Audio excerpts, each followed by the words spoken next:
If you look at something in your calendar and you get overwhelmed or you think there's no way I can get that done and you keep pushing it off and pushing it off and pushing it off, it's not a task.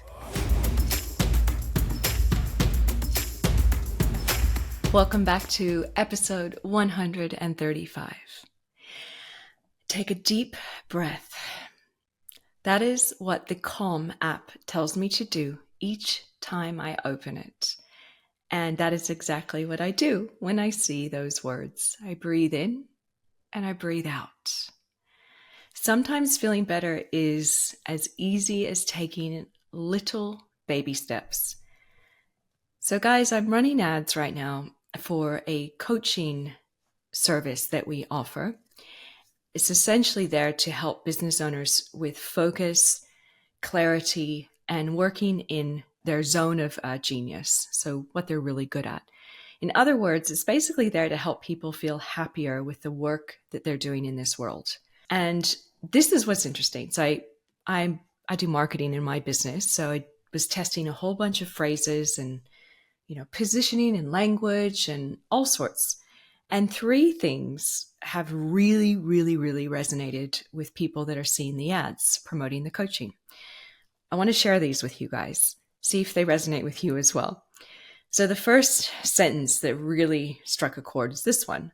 Did you know over 30% of business owners struggle to focus on what they need to do? The second sentence is this. Always busy no matter what you try? And the third sentence is this. Do you even work on weekends and are frustrated that you're not able to take time off?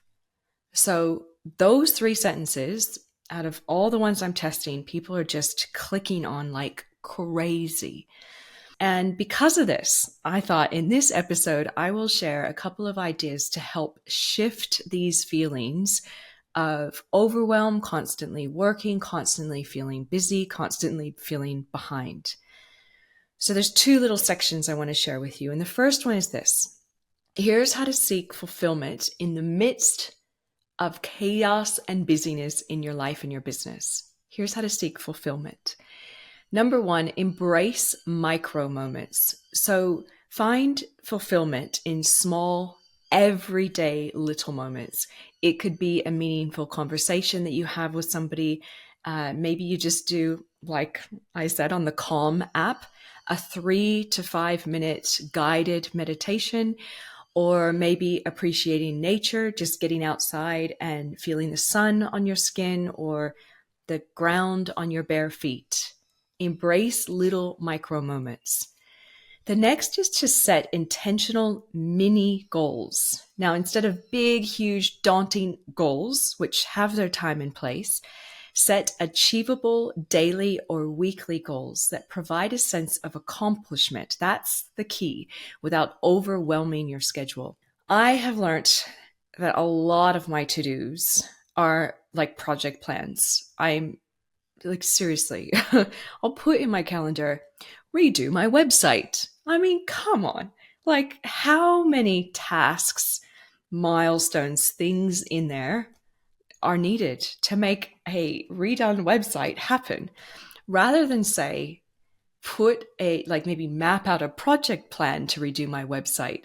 That could be a task. But instead, I'm like, redo your website. Okay, right. So do you do the same thing? Do you put in your calendar like actual tasks, but they're actually project plans, like projects? And here's the other thing about tasks is they're probably in a lot of cases even should be broken down into further, more tangible action steps. If you look at something in your calendar and you get overwhelmed or you think there's no way I can get that done and you keep pushing it off and pushing it off and pushing it off, it's not a task. It's not a task. It's a project, or it has multiple steps to accomplish it. So just rewiring yourself around that, because how are you going to set little mini goals if you have a calendar filled with projects? The next thing is to reflect on purpose throughout your tasks. Find meaning, you guys, in the tasks that you do daily by connecting them to something larger. So maybe it is a bigger picture goal or a project, but make sure that you have it broken down in that hierarchy. It could even just be remembering why you started your business in the first place. Like, why are you working so hard? What's the reason for doing this? The last step or idea in this idea of, how to seek fulfillment in your busyness is to be present. Focus on that person right there in front of you, right there in the moment, or the task that you're working on. Being present, I find, has this incredible way of calming you down. Like right now, I'm incredibly present with this recording and talking to you. I'm not thinking of anything else. And I'm feeling a lot calmer during this moment. So, number one is how to seek fulfillment in the midst of busyness, embrace micro moments, set intentional mini goals. Remember, keep an eye on those tasks versus projects in your calendar.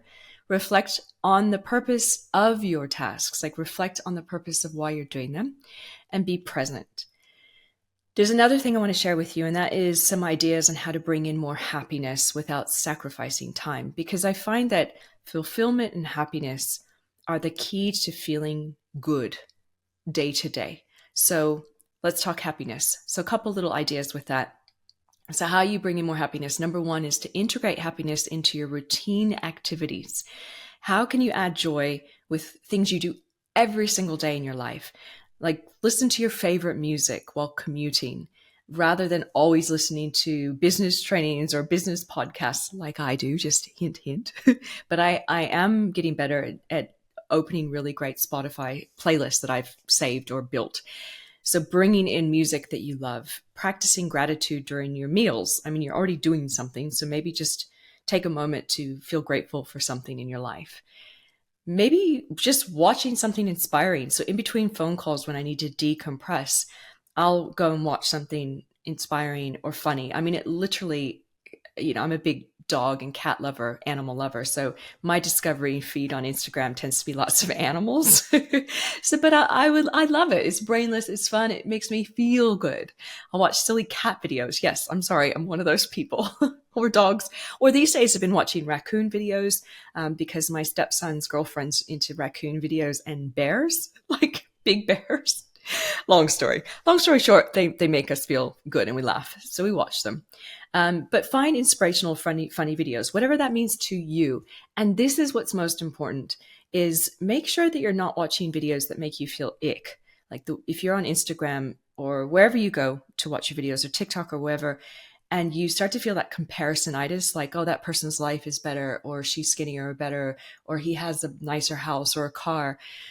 That's the stuff I'm not wanting you to watch. Don't watch those. You want to watch things that are neutral and like that's why I said animal videos are really easy, but motivational, inspirational. That's why music's good. Things that will lift you up in your everyday routine activities. So little quick breaks between calls or projects or tasks bring these moments in. Number two is to prioritize what truly matters. Say no to things that drain your energy and yes to activities that recharge you. This is a theme that is used throughout this podcast. All the guests that I interview, not all, but many, will say this over and over and over again. Get better at saying no. So that's something that takes practice, it takes work, but start to listen to how you're feeling around activities and start to audit them, and work hard at saying no to the ones that are draining you. And the last one, ideas for finding more happiness without sacrificing time, is leverage tiny wins. Celebrate your small successes. Look, I know that's easier said than done, and that's kind of a cliche thing that we're all taught, but that's why you have to go back to your tasks. If you feel like you're never completing anything, then you feel like you never have any time and you feel like you always have to work on weekends and you're just in this hamster wheel of craziness. So maybe it's just literally looking at what you're putting in your calendar. And is it a task or a project? And also just paying attention to things that are overwhelming you. Like if you constantly have everything in your calendar that overwhelms you, it's the wrong thing to be putting in your calendar. And then therefore you can never celebrate wins because you never feel like you're winning anything as well. So to recap on that, the 3 ideas on how to bring in more happiness, feeding off the back of ideas for fulfillment, are integrating happiness into your routine activities, prioritize what truly matters, and leverage tiny wins. To give you guys an example before we wrap up is I just finished a 6-month project, really huge client project. And it was a hard project. I'm not going to lie. We have hard projects sometimes, but I thought I should like actually get out of my house, like change my environment and celebrate this moment and appreciate how hard it was and how much the team and I got through. So there's this yogurt place that's in Australia called Yochi Yogurt. It's amazing. They have all the amazing toppings, and my favorite yogurt is the tart yogurt. It's like the unsweetened, just plain white Greek yogurt. So I went to Yochi Yogurt in Manly, which is in the northern beaches of Sydney, and I got the bowl and I put the yogurt in. I put like some toppings that made me smile, and I went and treated myself with a view of the ocean. And that to me was an intentional little gift to myself based on finishing that project. And before, I would never do something like that. I would never do something and attach a meaning behind it. Like, this is a celebration of this.